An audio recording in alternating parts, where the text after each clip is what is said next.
La muerte del pequeño Gabriel causa un gran impacto y estupor en la sociedad.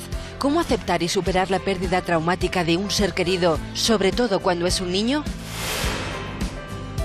La depresión es uno de los trastornos más frecuentes en la consulta del psicólogo. ¿Es cierto que determinados alimentos pueden ayudarnos a sentir mejor? Te contamos cuáles son.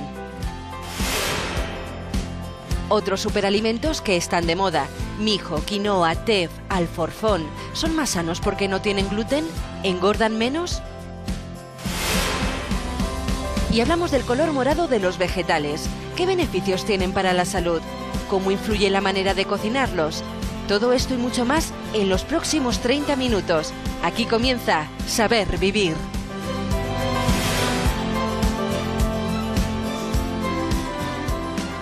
Buenos días. Lunes de luto, de consternación general por el terrible desenlace de la desaparición de Gabriel Cruz, que fue encontrado sin vida en las circunstancias que todos y todas conocen. Luis, Ana, buenos días. Desde luego es el mayor dolor, Hombre, el por de perder a un supuesto. hijo. Fíjate, Macarena, que no existe ningún idioma que tenga una palabra para referirse al padre o la madre que ha perdido a su hijo. Sí que existe huérfano, que es el Al estado en el que te quedas, ¿no? No, a definir, porque huérfano designa al niño que ha perdido a sus padres. Pero ¿cuál es la situación del padre o la madre que ha perdido a su hijo? Pues el único idioma en el que aparece esta palabra es en el hebreo, es Joreh Shakul. Joreh Shakul es una palabra que hace referencia a esto, está en el libro de Jeremías, y es el único idioma que tiene esta definición, porque experimenta un dolor mucho más fuerte, es antinatural, y por eso es chocante, ¿no? También se dice que el tiempo cura todo, pero yo creo que no hay cosa más dura que sobrevivir a un hijo, y como madre lo digo, ¿no? Sobre todo si encima te le han asesinado. Pero bueno, pues por fortuna la vida sigue para los padres de Gabriel, y bueno, pues tienen que caminar hacia adelante, y además Gabriel nos deja una huella muy bonita en forma de pececito. Lo cierto es que nos plantea muchísimas preguntas, ¿verdad? Un día como hoy. Nos acompaña, tiene la amabilidad de acompañarnos el doctor Enrique Rojas, psiquiatra. Muy buenos días. Buenos días. Experto además en tratar casos extremos de depresión. Decíamos que perder a un hijo deja una huella inmensa. Esta mañana leía que Save the Children ha denunciado que en España en el último año han fallecido 100 niños por causas violentas. ¿Cómo se acompaña a un padre? Este dolor se agrava, bueno, claro, en una situación yo diría así. que en estas circunstancias la tristeza hace su residencia en la persona, ¿no? La tristeza, que tiene muchos matices: tristeza, melancolía, tedio, aburrimiento, pena, pero la tristeza es notarial, es rotunda, ¿no? Entonces es muy difícil superar la muerte de un hijo en general, pero en estas condiciones, como decías tú, en estas condiciones de violencia, pues es terrible, ¿no? Entonces yo creo que la experiencia de la melancolía en estos casos es total y es muy difícil sacar adelante. Yo me preguntaba ayer y hoy de qué pasa por la cabeza de esta mujer, porque qué hay en su cabeza. Entonces tenemos que tener en cuenta una cosa, que el mal existe, Esta mujer, el mal es destructivo y dañino. Yo creo que en esa mujer hay tres cosas. Primero, es una mujer que tiene un fondo malo.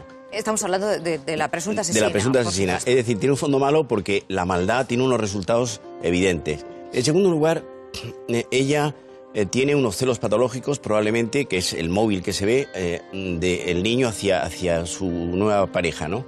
Y los celos nublan el entendimiento.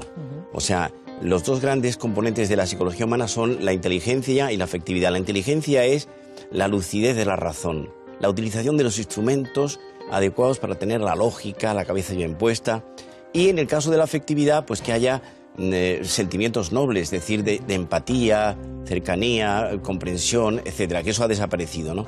Pero son Enrique... las dos cosas. Y en tercer lugar, y muy en tercer lugar, ella tiene un trastorno de la personalidad, porque una mujer que ha estado apareciendo en todas las escenas llorando con la foto del crío en su cuerpo y tal. Y esto, probablemente de fondo hay dos grandes temas: un trastorno de la personalidad histriónico es teatral, una persona que le cuesta pasar desapercibida, que le encanta llamar la atención, y psicópata. Psicópata es una persona que hace daño sin tener sentimientos de culpa. Es un daño frío, seco, distante, glacial. No es, uno puede hacer daño pero con otra y se siente mal de haberlo hecho. No, ella ha mostrado, según dicen las informaciones, una gran frialdad, ¿no? Entonces, son tres cosas: maldad, la maldad existe por sí misma. En segundo lugar, unos celos patológicos. Y en tercer lugar, ella tiene en el sustrato de su personalidad, en el sótano de la personalidad, un trastorno grave. Enrique. Perdonadme los dos, es verdad que bueno, son muchas las preguntas que nos plantean, pero vamos a fijarnos especialmente en los padres, en la familia, en cómo acompañamos en el dolor. Perdona, Luis. No, sí, yo también quería fijarme en eso, en la situación de shock en la que están los padres. Esto, ¿cómo lo viven ellos desde el punto de vista de la afectividad que comentabas antes? Hombre, es durísimo, la pérdida de un hijo es durísimo, pero en estas condiciones hay que pensar lo que significa durante estos días cientos de personas. Hay una cosa muy bonita que es los nuevos valores de recambio. Uno de los nuevos valores de recambio en la sociedad es la solidaridad. Lo que ha pasado en Níjar y en Almería ha sido imponente. Cientos de miles de personas estaban moviéndose, la prensa, la gente buscando a este crío, ¿no? Y eso para mí tiene un dato muy positivo. Por otra parte, pues una tristeza extraordinaria. Es evidente que el tiempo cura todas las heridas. Es decir, el tiempo es el gran bálsamo, ¿no? Pero claro, esto deja una huella, un impacto en la personalidad extraordinaria y que hay que pensar lo que significa un crío de esa edad, con 8 años, en el cual ella parece ser que hacía ver que ella era la madrastra. En Santo Domingo el concepto de madrastra tiene una connotación negativa. Entonces es muy duro pensar que esta mujer fuera capaz de hacer eso, ¿no? Cómo lo ha matado, qué características tuvo la muerte, cómo lo metió en un pozo, lo trajo luego en coche. Es decir, todo eso es macabro, es patético, es kafkiano. Pero Enrique, en el duelo que tienen que pasar los padres, porque el duelo se tiene que pasar, una de esas etapas es la rabia, y muchas veces se expresa rabia pues contra Dios, muchas veces dices, pero ¿cómo has sido capaz de hacerme esto a mí? Contra la pareja, contra cualquier persona. ¿Es importante expresar esa rabia o pasa algo si no se expresa? Es muy importante. La reacción que van a tener los padres es una reacción que se llama reacción adaptativa. Es un concepto moderno que está en el American Psychiatric Association, que antiguamente se llama una reacción vivencial. La reacción adaptativa es la respuesta física y psicológica a un impacto extraordinario que produce 5 tipos de síntomas. Una reacción depresiva, presidida sobre todo por la tristeza.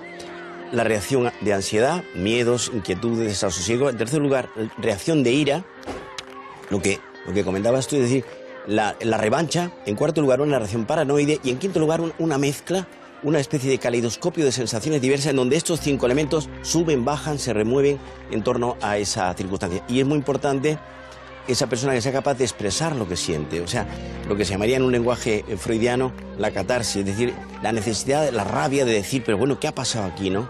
Hablar es importante, no dejar salir los sentimientos. Claro, hay que pensar, quiero haceros una observación.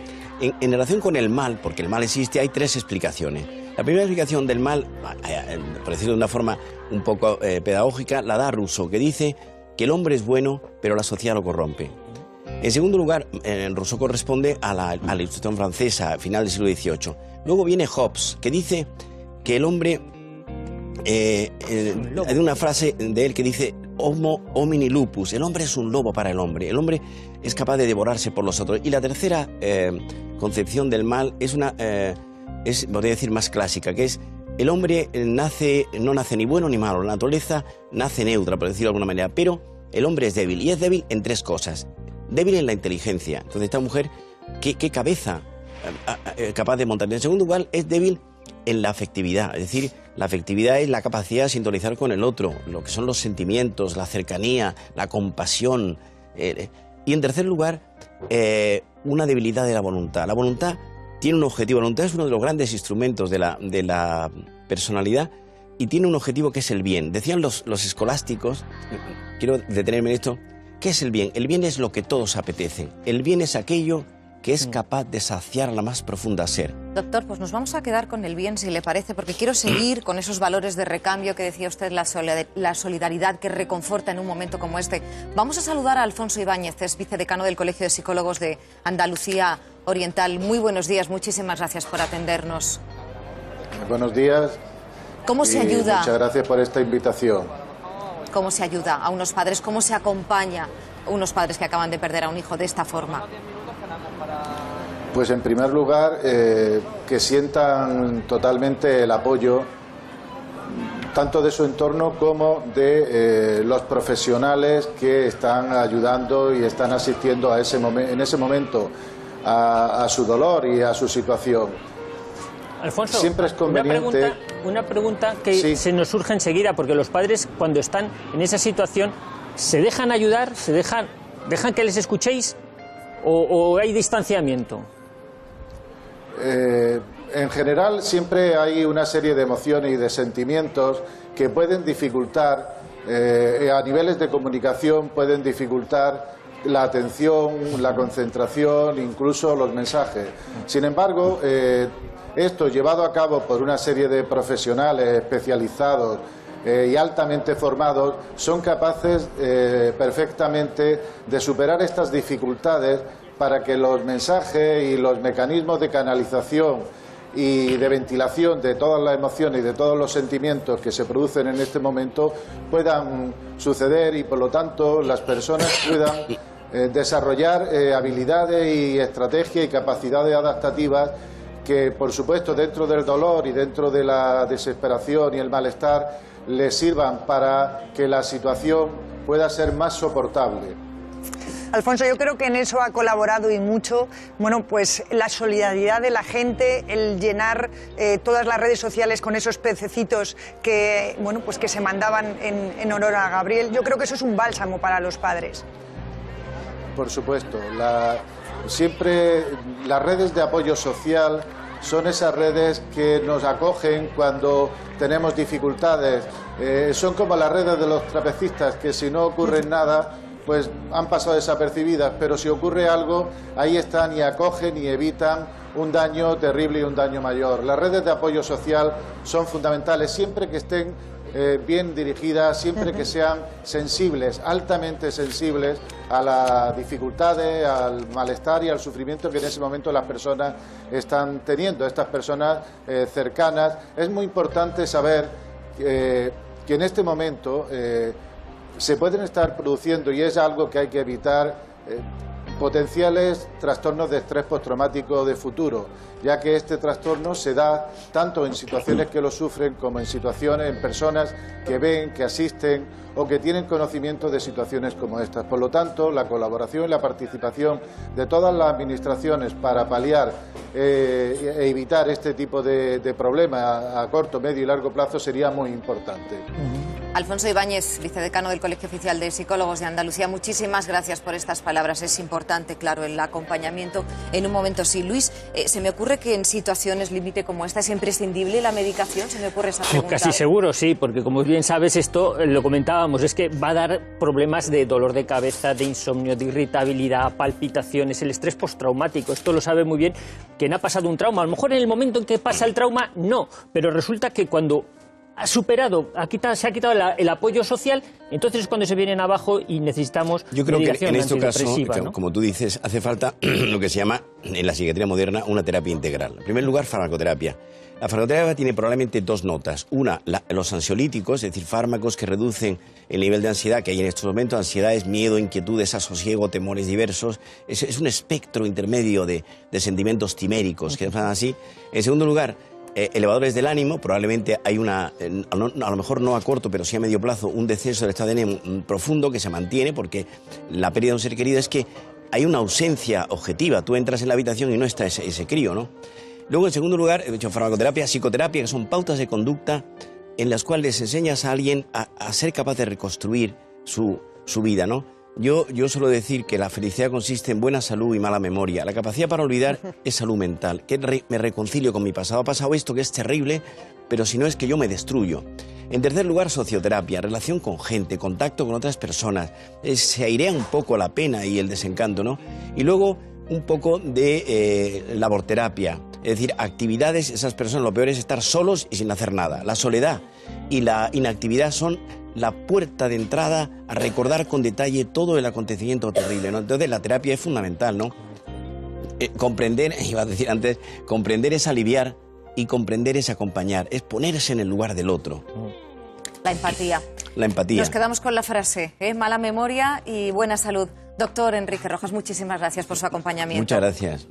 Yo creo que en cualquier proceso de duelo, que pueda aparecer una cierta depresión después, es muy importante el mantener una buena alimentación. Vamos para allá porque, claro, los padres seguramente tiendan ahora, bueno, pues a estar ahí bueno, royendo su pesar, Sí. y muchas veces se olvidan de que tienen que comer adecuadamente, que tienen que cuidarse. Por tanto, lo primero que pondríamos aquí sería un plato vacío, es decir, llenarle con lo que os apetezca. Es decir, que os apetece comer pavo, pues pavo, que os apetece comer pescado, pues pescado, pero Pero se no tienen. descuidar esa necesidad y esa obligación de tienen comer, que ¿no? comer, tienen Incluso que el cuidarse. entorno, que de alguna y además, manera les ayude. si en ese plato ponemos, por ejemplo, frutas, verduras, y en concreto hemos elegido el plátano por su riqueza en triptófano, va a favorecer la síntesis de serotonina y eso es bueno para nuestras neuronas.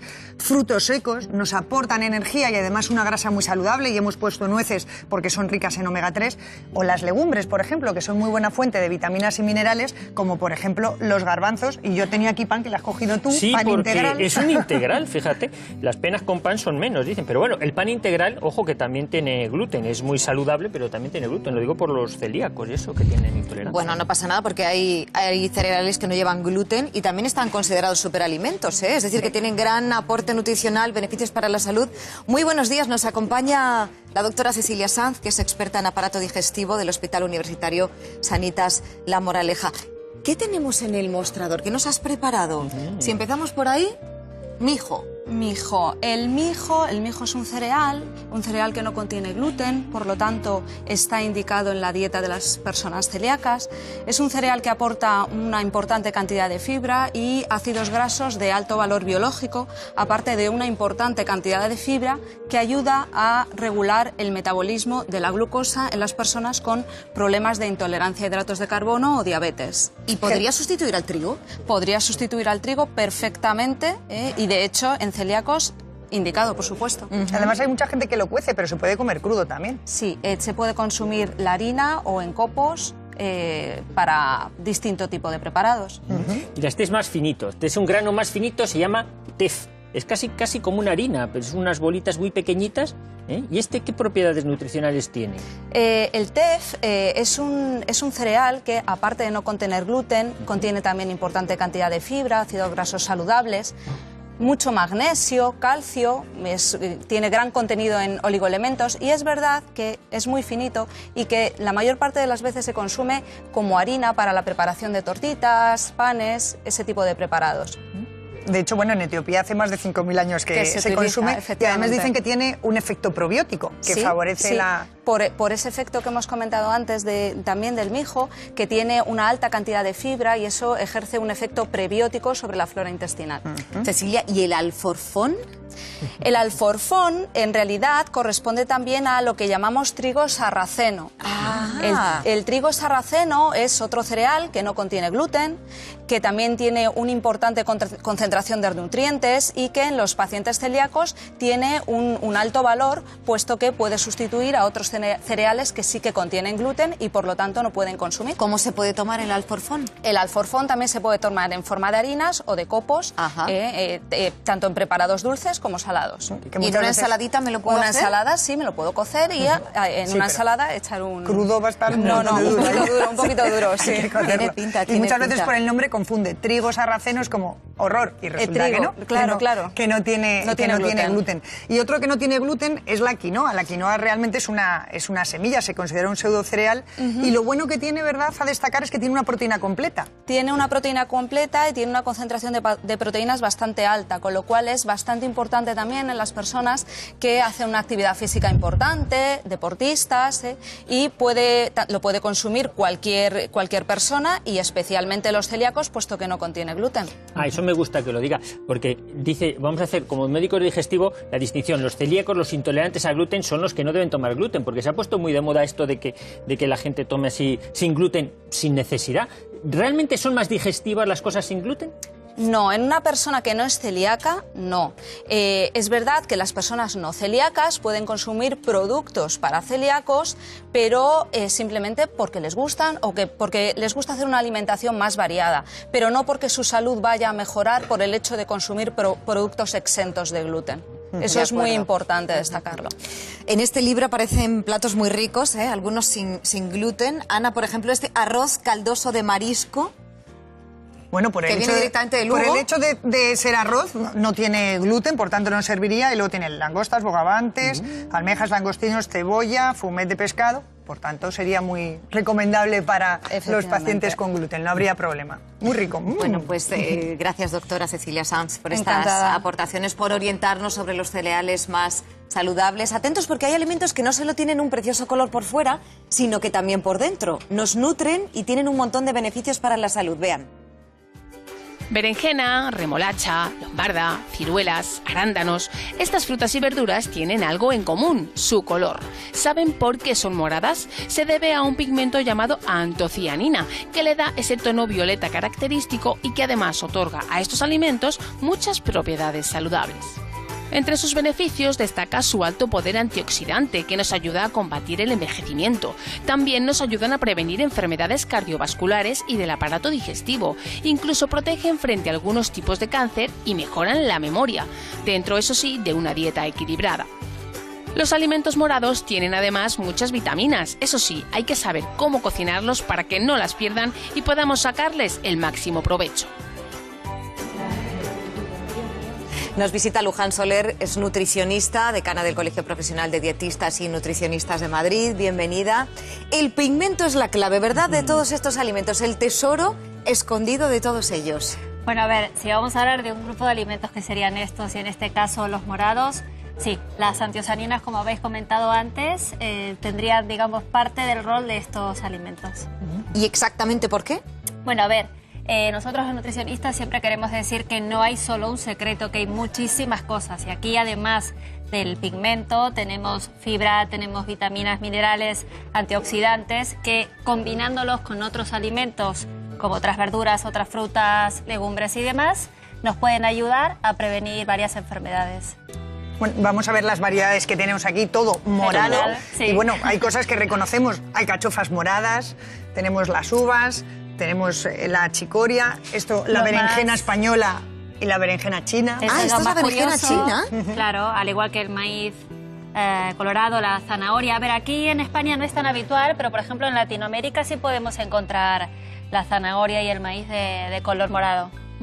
Y el hecho de ser morado es que lleva esos flavonoides, ¿no? Eso es, a ver, insisto, son fantásticas, pero luego, desde luego, hay que tener mucho cuidado a la hora de prepararlas, ¿eh? ¿Por qué exactamente? Claro, porque a ver, vamos a ver, sobre todo, además del pigmento, luego tienen vitaminas del tipo hidrosolubles que cuando las preparamos en líquido, como por ejemplo cuando las servimos, se pueden perder esas vitaminas y el pigmento en el agua de cocción. Entonces, es muy importante qué alimentos elegimos y cómo los preparamos. Hombre, lo ideal sería poderlos comer crudos. Yo que soy muy crudívora y me como todo crudo. Bueno, sí. Yo, por ejemplo, la lombarda que la tenemos aquí, me la como crudo. La lombarda no hay problema. Ahora bien, el maíz... Bueno, es más indigesto.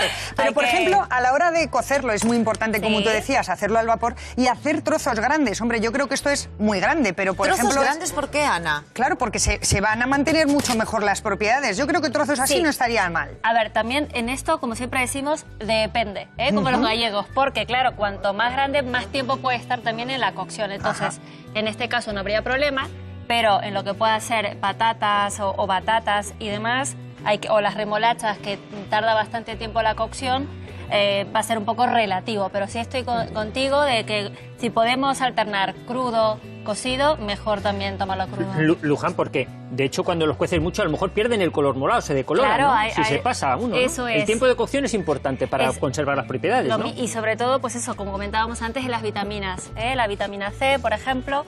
Mira, ¿tú cuál creerías que es el más cocido y el menos cocido de estos? Este es el más cocido. Claro. Se ha quedado más pálido, más clarito, y este está más oscuro, con lo cual es que efectivamente tiene menos tiempo de cocción. Teóricamente aquí hay más antocianinas. Claro, a ver, en lo crudo está claro que mantenemos más los nutrientes, pero luego hay que ver en cada persona si tiene otras patologías, que pueda ser la mejor alternativa. Por eso que siempre la alimentación, si bien damos consejos a nivel general a la población, luego siempre tiene que ser individualizado en los gustos o patologías que pueda tener la persona. Claro, por ejemplo, en el caso de la lombarda cruda está muy rica, pero también da más gases. Efectivamente. Si la cocináramos, ¿no? Claro, y luego lo mismo, por ejemplo, la zanahoria, si puede ser rallada con la piel, la lavamos bien, va a ser mejor.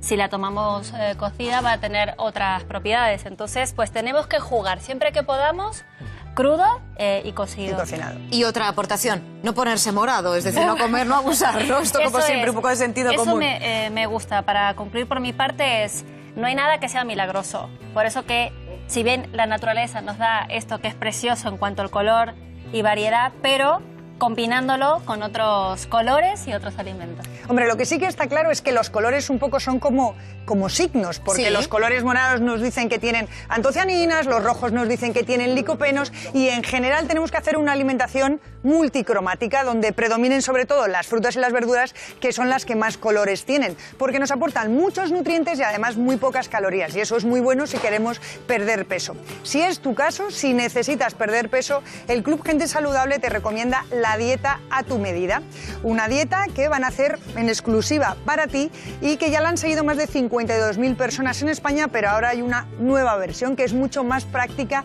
y más útil. Y es mucho más fácil de seguir porque te van a decir lo que tienes que comer de lunes a domingo y además también desde el desayuno hacia la cena. ¿Veis? Hay platos del lunes donde te dicen, por ejemplo, qué comer, te dan las tablas de equivalencias y además te dicen las recetas que tienes que hacer. Yo me he quedado con la receta en concreto de este domingo, donde nos mandan comer berenjena rellena. Por tanto, aquí tendríamos uno de los alimentos morados que nos dicen. Como es una dieta, además, que hacen en exclusiva para la persona que lo solicita, hay recomendaciones específicas. En concreto, esta de aquí está hecha para una persona que tiene artritis reumatoide y le dan las características, bueno, y le dicen qué consejos tienen que seguir para, bueno, pues que mejore su enfermedad. Por tanto, si tú llamas ahora al 902 5505 22 para pedir la dieta o para hacerte socio del Club Gente Saludable, te va a llegar con esta útil tabla de calorías para que la puedas colgar en la nevera. Por tanto, ya sabes, 902 5505 22 o también lo puedes hacer a través de la web en www.sabervivir.es. Aunque en apariencia sean iguales, existe una gran diferencia entre la margarina y la mantequilla. ¿Cuál es la opción más sana? Mañana en Saber Vivir, mantequilla versus margarina. Luján Soler, muchísimas gracias por venir a Saber Vivir. Te esperamos pronto. Algunas palabras estarán conmigo, también pueden ser un bálsamo para la salud, sobre todo en los momentos difíciles. Palabras como gracias, una que le hemos oído decir sin cesar a Patricia, a la madre del pequeño Gabriel, incluso poco después de conocer el terrible desenlace de la búsqueda de su hijo.